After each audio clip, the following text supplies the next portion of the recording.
All right, I'm welcoming you to our chair yoga practice today, and I've entitled the class, Why Hum Like a Bee? Some of you who practice regularly with us will know exactly what I'm talking about, and maybe others of you will be really wondering why I'm even bringing a bee up in yoga. Well, today we're going to focus on one particular breath technique called bee's breath, which is basically just humming. And there's a lot of research that supports the usage of bee's breath to help calm the mind. That's one of the number one things that I associate bee's breath with, literally drowning out mental thought loops. It's been shown to relieve tension, to lower heart rate, to enhance our heart rate variability, which is one of those biomarkers that's kind of a little tricky to understand. Heart rate variability is basically equates to your ability to respond to stress. So we can get into that a little bit more deeply at another point. I want to improve my lung function with bee's breath. I want better sleep, better focus. But for this particular population, and for those with chronic illness who are at higher risk of infection, this is the real reason why I choose bee's breath over and over again, because it can be supportive of immune system function. And that seems like a big claim, but it has been shown that bee's breath, which is again, we're just humming. All we're doing is humming. Bee's breath can help oscillate this one specific gas molecule called nitric oxide, which we naturally already create in our sinuses, our parasinuses. And when we do the humming, those molecules oscillate more quickly and they're more available. So when we breathe them in, they get distributed to the respiratory system. And this particular gas molecule, oh my gosh, I could go on about the science, but please stop me before I go too far. It is an antibacterial, it is an antiviral, it is an antifungal. So it's a very good defense. This nitric oxide's been shown to help with all of those things. And so for this particular population, many of you experience recurring infections. Some of you have even experienced sepsis and septic shock. I want to make a note here that infection can be serious with Waldenström. So please seek medical help if you experience recurring infection. Bee's breath is not instead of standard medical treatment. So with that said, let's get started. We're going to do something a bit different in today's class. If you want to stretch your arms, we're going to punctuate our class today with a series of 5 different bee's breath practices. So we're going to do the most bee's breath we have ever done before. And let's gather anecdotal evidence for this population, because there is no research study that says this is good for Waldenström's or non-Hodgkin lymphoma or lymphoma. Let's be the evidence and see how this feels. I'm going to start welcoming you, Gordon. I'm going to start with my feet planted on the earth and just begin to arrive in my seat. Nice tall posture. So we'll be doing bee's breath movements, bee's breath movements. And I want to also let you know it's okay to stop doing anything today if it doesn't feel right or if it's making you out of breath or feeling dizzy.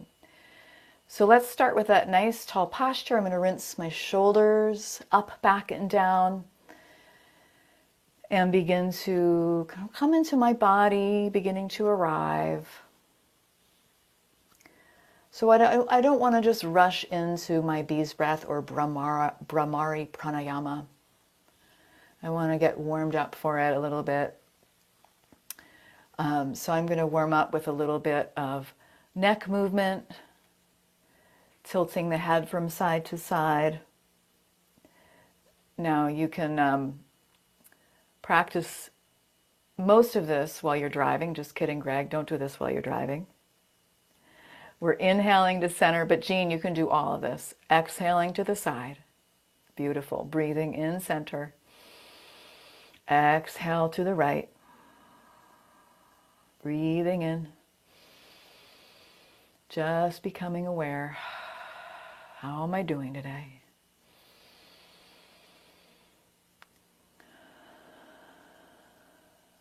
Maybe you notice the shoulders are consistently hiked up by the ears. Can you let them relax? We're breathing in, breathing out. Good. Inhale, center, last one. Exhale, left ear, left shoulder.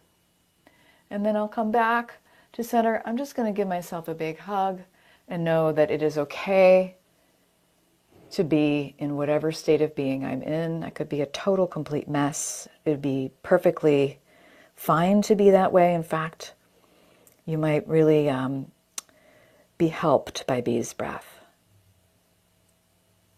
I'm releasing from that hug. Some of you have written into the chat that Bee's breath has in fact rescued you from anxiety attacks. So that could be in the moment, actual real things you can do. Just hum like a bee. So we're going to try it now.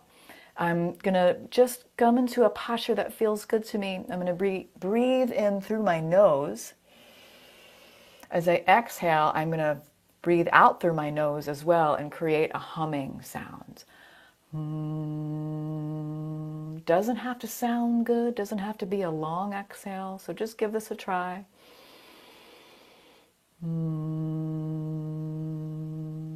Maybe you close your eyes, except if you're driving.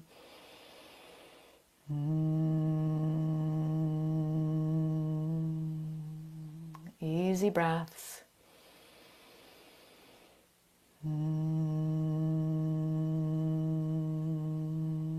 And we'll take one more Bee's breath in.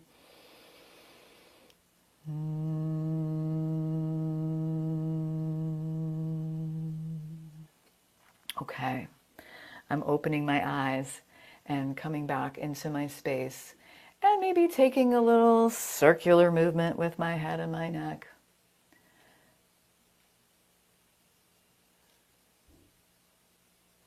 So I went down a total rabbit hole today in front of today's class, and I learned that bees flap their wings 11,000 times per minute in order to create the vibration that creates sound. I wanted to understand, where does that sound actually come from? So it's air being vibrated by the bee's wings. Come back the other direction. And then when we ourselves create sound, it's a whole different thing, and we'll get into that in a moment. So I'm just circling my head and my neck and noticing, maybe listening to any sounds in the head and the neck that I can hear, maybe crackling, snapping, popping. And I might make a slightly smaller circle, a little smaller circle if I'm experiencing a lot of sound there.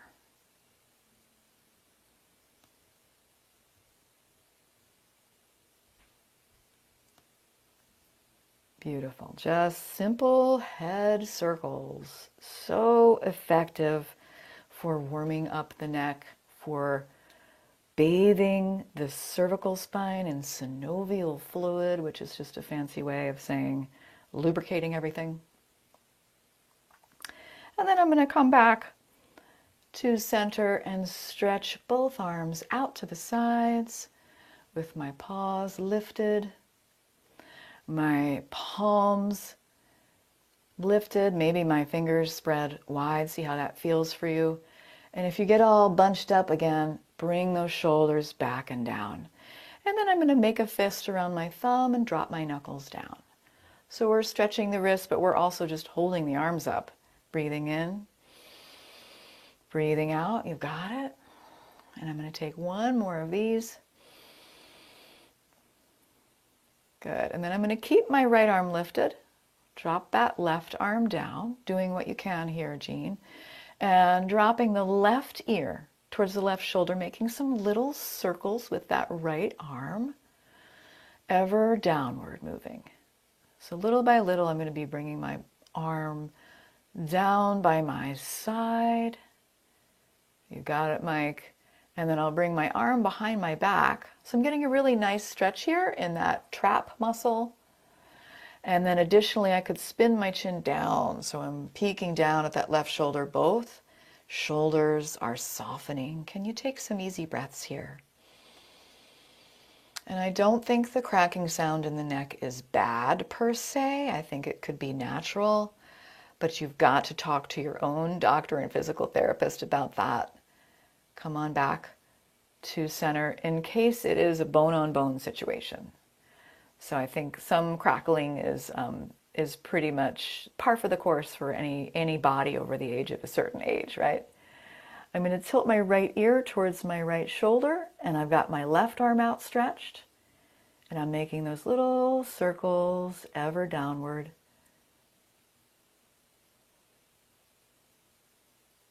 Little by little, the arm moving down, down, down, until I can bring that left arm behind my back. I still have my right ear towards my right shoulder. Oh yes, need this stretch. And then I might spin my chin down and just take a couple of easy breaths here.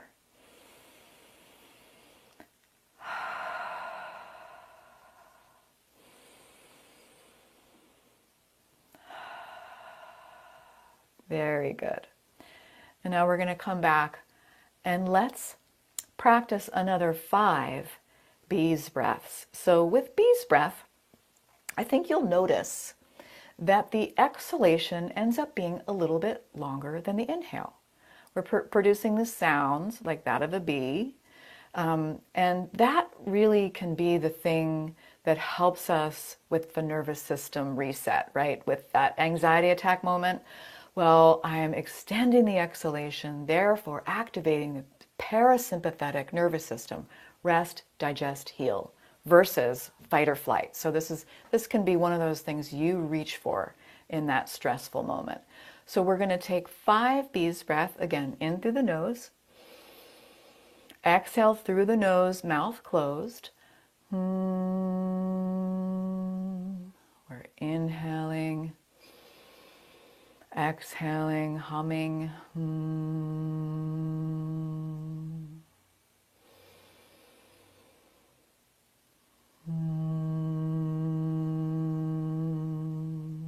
Two more.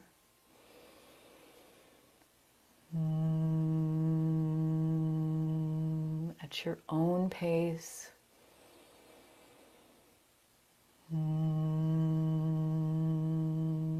And last one.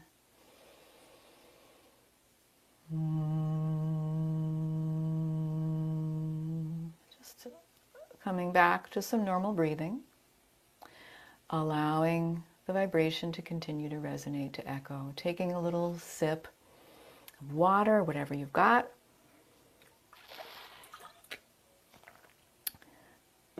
And then let's go ahead and get into some more movements. So I'm sitting at the edge of my chair now, if you weren't already there. I've got my feet planted on the earth, and I'm not wearing shoes, but if you need to wear shoes, that's fine. I'm going to bring my arms down at my sides and just allow some space to come into the finger joints, into the wrist, into the elbows. I might wiggle my fingers. And then I'll lift my arms out to the sides, halfway. Exhale, release the arms back down. So I'm flapping my wings very slowly, not quite at the speed that a bee needs to flap their wings to produce sound vibration. Breathing in, breathing out. Arms lifting maybe a little bit higher. See how it feels. Go at your own pace. Don't push through pain or discomfort. It won't please me, I tell you. Breathing in, a little higher perhaps. Breathing out. Maybe it's just one arm. You don't want to hit anybody on the way up. Maybe it's straight out instead. That would be perfectly fine.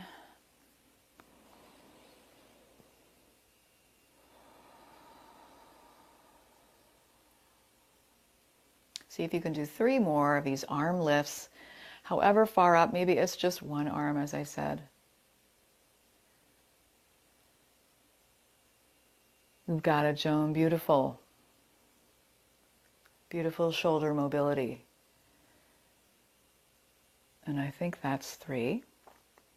Bringing my arms now down at my sides, I'm going to lift one shoulder up, back, and down, and the other shoulder up, back, and down. So I'm rinsing my shoulders one at a time, like I'm sort of doing a little shimmy here, a little shimmy movement. And then I might try to go the opposite direction, which is really weird and hard. So going back, up, and forward. And then I want to undo that and go the opposite direction. One last time here, up, back, and down. Beautiful. Let's bring the arms out to the sides, perhaps the palms facing forward. I'm going to lift my heart, really feel that space in the chest. And maybe the arms can come back a little bit more. Maybe there's a little arch to the back. I'm going to take a big breath in. Exhale, hands coming forward, interlace the fingers, perhaps pull the arms away from the body. You got it. Inhale, open wide. Chest lift. Exhale, interlace, arms away so the shoulder blades are moving to the sides. And we'll do one more. You've got it, Joe. Big breath in, open those arms. And exhale, interlace the fingers, pull the arms away from the body. Sit up tall, press the palms away, lift the arms up towards the ceiling. And then releasing the arms down and taking a wider stance with my feet. Taking a wider stance with my feet. And I'm bringing my right arm up just a little bit, leaning to the left and coming right back down. So I'm doing some gradual side bends. Right arm lift. Maybe I go a little farther to that left side with my body. So I'm side bending very gradually. The arm can go up and up and up, or maybe it just stays on the hip if you're experiencing discomfort.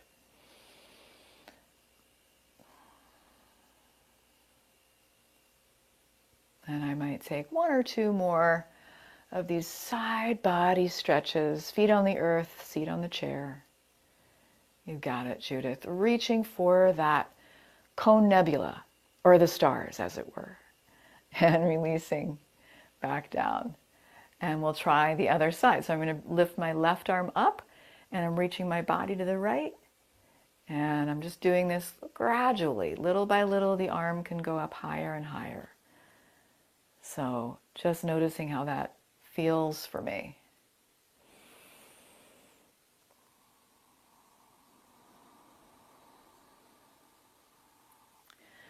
Lifting, inhale. Releasing down, exhale. Maybe I take 2 more like that. It's beautiful, Jane.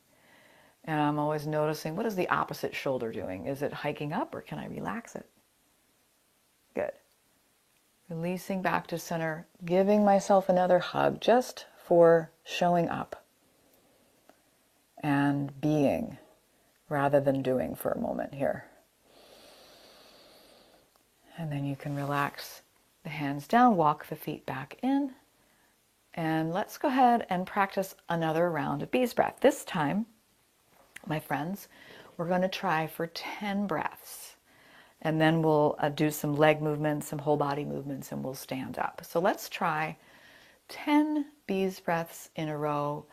Go at your own pace. Maybe if it starts to feel weird, you only do 5. So we're breathing in through the nose. Exhaling, mouth closed. Creating that humming sound.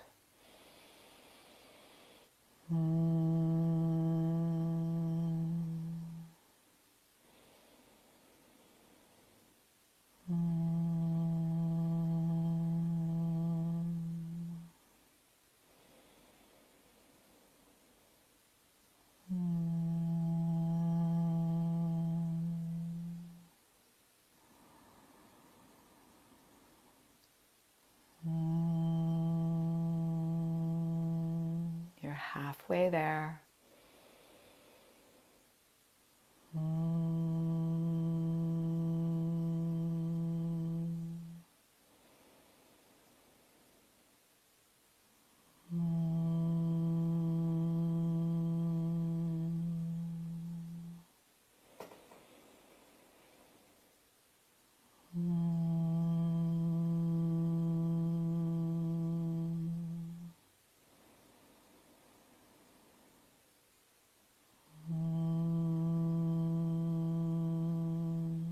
And one more.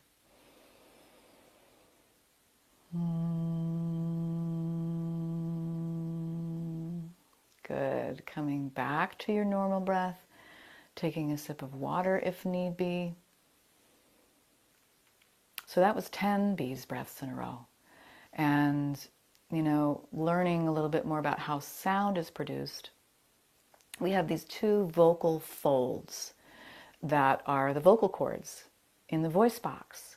And we can control sort of the length of them, the thickness of them, and as we push air through them, we vibrate the air and it creates a sound vibration. Pretty neat stuff. So I have like a little musical instrument. My voice box is a little musical instrument. So we can think about that the next time we do bees breath. Let's go ahead and take hold of the chair. I'm going to stretch my right leg straight out in front, release it back down, stretch my left leg out in front, release it back down, lubricating the knee joints, lifting, extending. And if you're away from, if you're not at the edge of the chair and the feet don't touch down all the way, come forward so your feet completely touch the ground. That's good. All right, and now however far you can lift that right leg, maybe you point and flex the toes a few times. Or maybe we're just lifting, and that would be fine too. Breathing in, breathing out, and then releasing the leg back down. We're lifting the left leg up, holding that left leg up, perhaps pointing and flexing if that would feel okay. And then releasing, and I'll bring both arms out to the sides like a cactus. Maybe I make fists, maybe I don't. I'm going to squeeze the elbows behind me and then bring the arms in front, push the forearms together. Breathing in, opening wide, squeeze the shoulder blades together, exhale, forearms press. Moving at your own pace. See how this feels. Maybe the palms touch. It's good, Mike. Inhaling. Exhaling. Last one. Beautiful. And then I'm going to come back and let's lift opposite arm, opposite leg, straight out in front. Core is solid, stable. I'm not forgetting to breathe. Opposite arm, opposite leg, lifting. And then for a little bit of an extra challenge today, we can come back down, bring a little space between the feet, bring the arms out to the sides like a cactus again. And this time I'm going to be bringing opposite elbow to opposite knee, planting my feet back down, opposite arm, opposite leg, trying to crunch the knee towards the elbow. Switching sides is a little tiny twist here.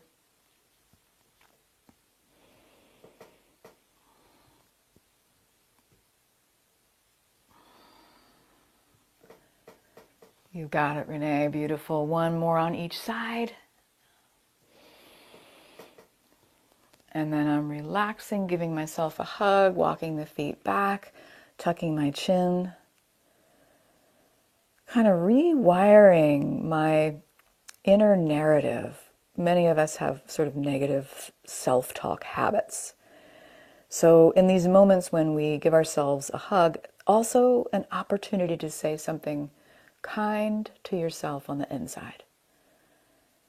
What would that be today?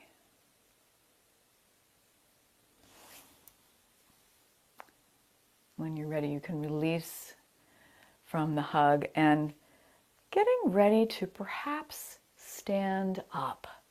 That might be something that's in your practice today, and I'm going to do so very mindfully, coming to stand. Use those glute muscles.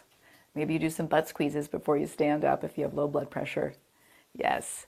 And I'm going to take that little sip of water. We will be working the glutes a bit. So I'm going to come to stand in a way that feels good to me. Right? If I stay seated, that's fine too. Noticing the imprint the feet make on the earth. Right? Maybe you just move your mind down to the earth. I'm going to come up onto my tiptoes, release down, and bend my knees a little bit. Inhale, lift up, tiptoes. I'm holding onto my chair. Exhale, sink down, knees bend, waist comes back, hips come back. Breathing in, lifting up. Exhale, come on down, squeeze those glute muscles. Inhale, lift up. Exhale, bend the knees, sink down, and we'll do one more, lift up. And now I'm going to hold in my chair pose here. It's a little bit awkward. I'm bending my knees, I'm bringing my hips back. I'm pulling my belly towards my spine, and I'm isometrically pushing my feet apart. So I've really turned on the glute muscles. Maybe my hands come to heart center, and I'm just going to take 2 breaths here.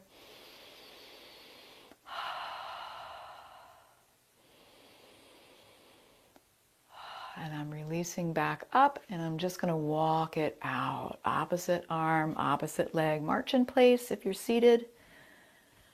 Opposite arm, opposite leg, getting everything lubricated.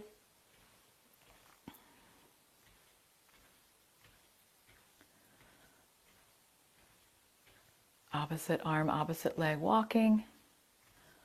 Or maybe it's just legs, or maybe it's just arms. Now, one thing I want to just point out, friends. Where is my chin? So let's do a couple chin tucks. Okay, so I'm going to go ahead and actually kind of create a double chin. Not that I want you to see this, but I'm going to go ahead and just tuck my chin back as if I were trying to create a double chin, and then release back to what feels like neutral. So I'm remembering to turn on those muscles in my neck to help me keep my head above my spine rather than jutting forward, putting undue pressure on the neck, and thereby contributing to lots of tension in my upper shoulders and my neck. So this could be, this is something I have to remind myself to do all the time, these little chin tucks. And if it's useful, you could also bring a hand or finger to the chin for just a little bit of guidance. So that's something to think about as we do our next pose. I'm going to take my right foot forward and my left foot back. And I could practice stepping back a few times. So I've got both feet forward. I'm going to step my left foot back and step forward. Maybe I hold on to my chair for this. Stepping forward, stepping back. So I'm getting, used to this transition. And I might stay back now, that left foot back at an angle. You've got it, Judy. I'm sinking into my right knee, so I've bent my right knee. My hands are on my hips, and I'm just kind of pulling my belly towards my spine, squeezing that left glute muscle. Here's another place you can squeeze the glute, Catherine. And then perhaps I bring my hands to heart center or leave one hand on the chair for warrior one. Modify this however feels good to you. Maybe you feel like bringing the arms out to the sides, taking up lots of space today. Big breath in. Exhale the hands to heart center. Maybe we inhale the arms out, exhale the hands to heart center while we're in our Warrior One foot foundation. You got it.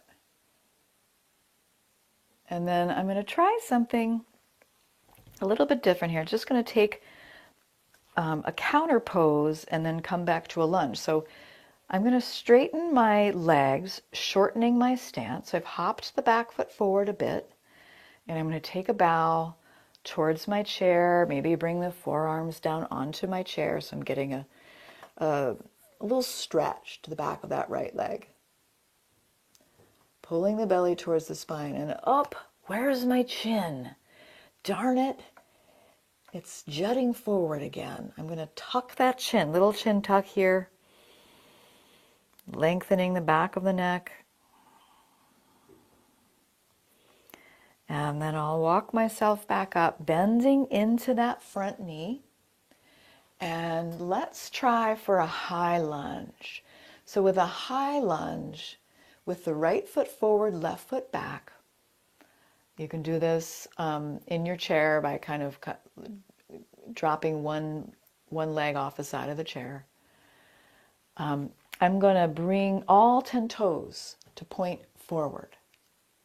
And that might make me feel a little wobbly, so I'm going to walk my right foot to the right. And today I'm going to bring just my right arm straight out in front, and I'm going to slowly twist my torso to the right, bringing the right arm back behind me. And I might do that a few times. So I'm bringing the right arm forward, torso faces forward, and then I'm wiping to the right, twisting to the right. That's good. One more. This is one of my favorites to do in my own practice. Beautiful, and then we're coming back, and I'm going to step that left foot up.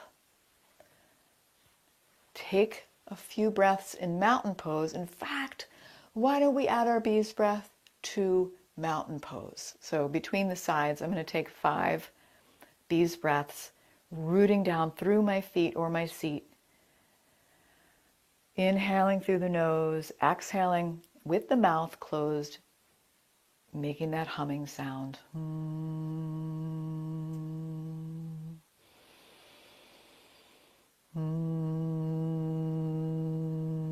Where in my body do I feel this vibration?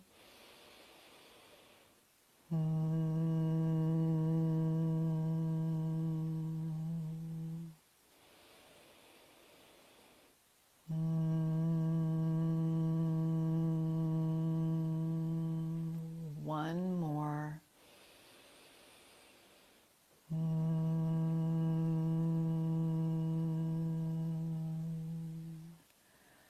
Excellent, my friends. Now we're going to practice stepping the right foot back. Stepping the right foot forward, stepping it back at an angle. So we're practicing stepping forward and stepping back into our Warrior One foot position. See how that feels. Right? Maybe you don't want to chance it today and you want to just step back and stay there. That's fine. We'll step back, stay there with that right leg, that right foot angled out to the right a little bit, my hips pointing forward, and I'm sinking into the left knee. Squeezing that right glute muscle, biggest muscle in the body. And then taking some breaths with my hands at heart center. Can take the right hand onto the chair. Maybe bring the left hand forward, straight out in front. And I'm slowly twist. Oh wait, no, I didn't do that. I did that in the lunge. Sorry. Let's stay here. I got ahead of myself, friends. I got so excited about that lunge. So I'm just here in my Warrior One, which is a good, stable, foundational pose. You've got it. You guys were ready. You were ready to do it, though. And now I'm going to release, shorten my stance, both legs straight, and tipping the heart forward into my pyramid pose. I'm stretching over that right leg or left leg. And I've got my forearms on my chair, and I'm tucking my chin, lengthening the back of my neck. Can I take a couple of easy breaths here? Just Staying present with what is.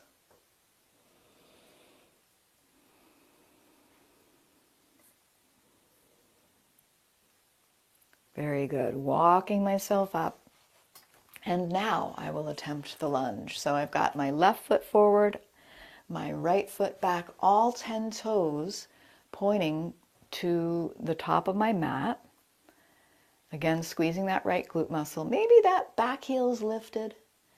And you can feel a little wobbly here, so create a wider foundation by walking that left foot to the left. You've got it, Gordon. Nice upright torso.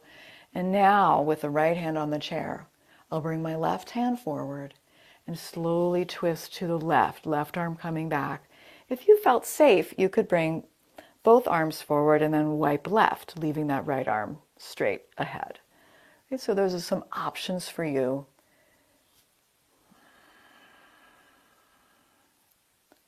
And then releasing. When you're ready, let's go ahead and take a downward facing dog. So I'm going to step back from my chair, bending at the waist, hands resting or arms resting on the back of my chair, maybe a soft bend to my knees. If I get dizzy easily, I'm going to keep my head lifted, right? Maybe you experience vertigo and, certain head movements you're going to be avoiding if your vertigo is caused by those ear crystals being dislodged.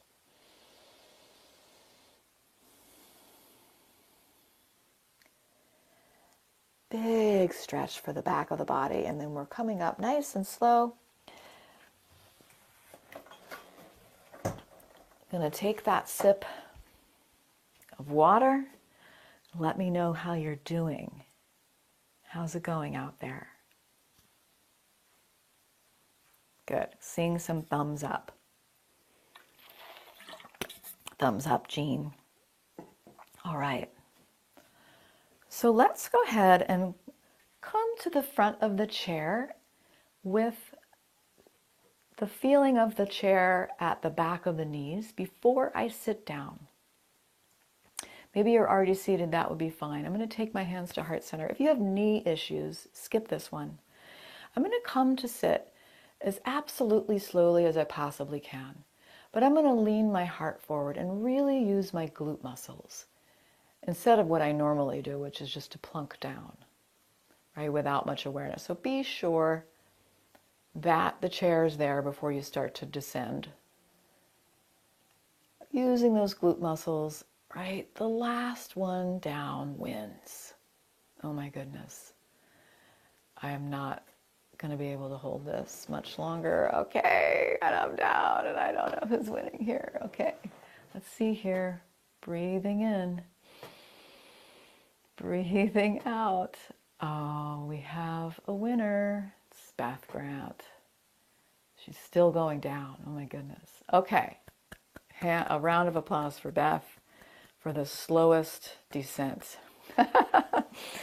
Let's take the right ankle over the left knee. So I'm winding down.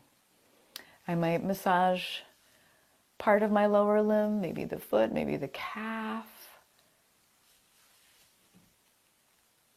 Grabbing on now to what's available and just leaning my heart forward. So I'm getting a nice stretch.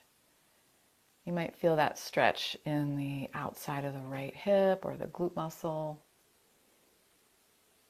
And once again, what am I doing with that chin? I'm jutting it forward again, friends. So I'm going to tuck it, lengthen, reach, and just laugh at my humanity. Breathing in, breathing out. Beautiful. And now we'll sit up, cross that knee over, and take a little twist to the right. Use those torso muscles. See how this feels? Maybe it's a very, very gentle twist. And once again, tucking that chin. My head is right over my spine. Relax the right shoulder. I'm not working too hard on that right shoulder. Come on back to center. And then we'll cross that left ankle over the right knee, massage whatever is available. Glad to see you again today, Peg. Grateful that you came back for more. And when I'm ready, I'll move into my hip stretch. So just leaning forward till I feel the amount of sensation that feels right for me, with a little tuck to that shin. Relaxing my shoulders. Beautiful, Lois, hugging it in to whatever degree feels good. Finding those easy breaths.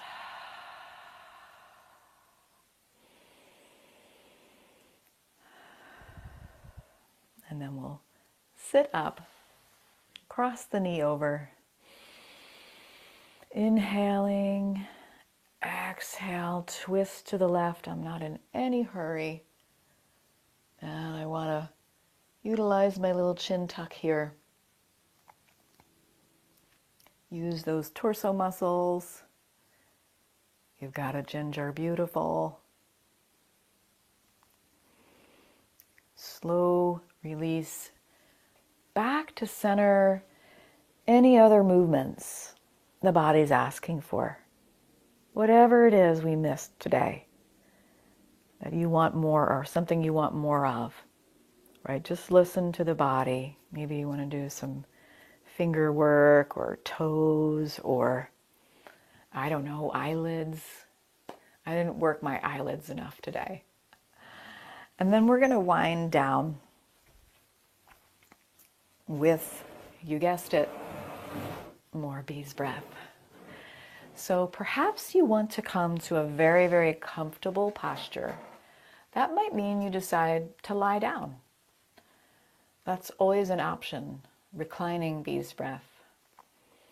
And I really recommend giving yourself time during your day where you are reclining, especially if you're caring for fatigue, depleted energy levels, and just really recharging, integrating. It's very, very good to do after some exercise. So I'm coming to relax in my chair or on my couch or on my floor or on my bed, in my car.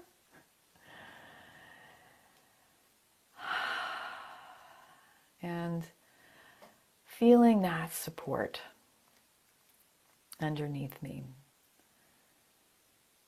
I can take some breaths here and just let go a little bit into that support. Feel that feeling of being held. I'm not alone.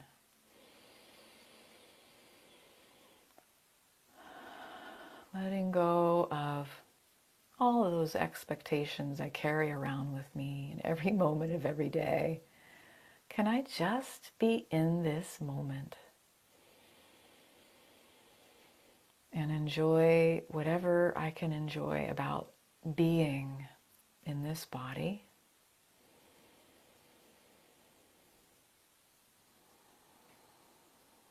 Coming back to the home base, that is my posture, that is my body.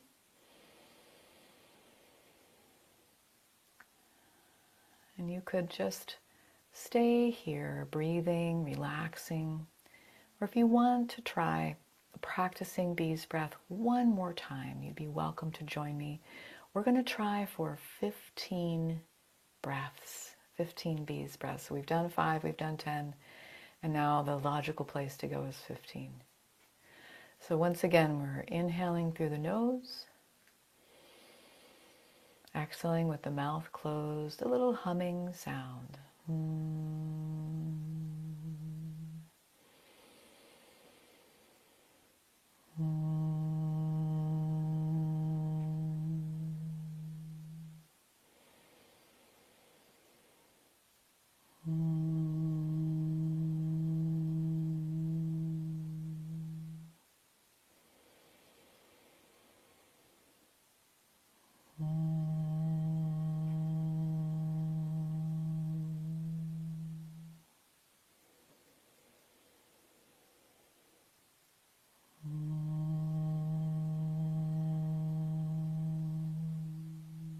Continuing for 10 more if you like.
to your regular breathing.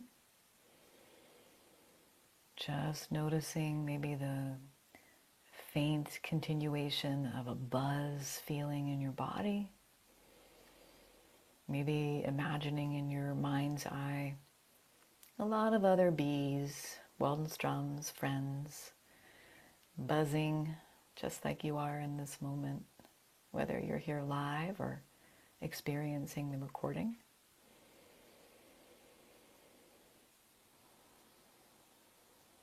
And just drinking in one or two more breaths in this community space, exactly as you are.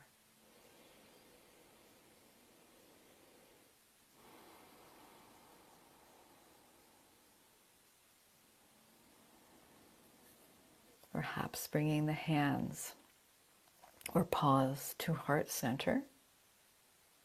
And we'll take a moment to just thank ourselves and each other for making this time, for prioritizing our own well-being and self-care as a community. Closing with 1 Om and 3 Shantis for peace. Om Shanti Shanti Shanti.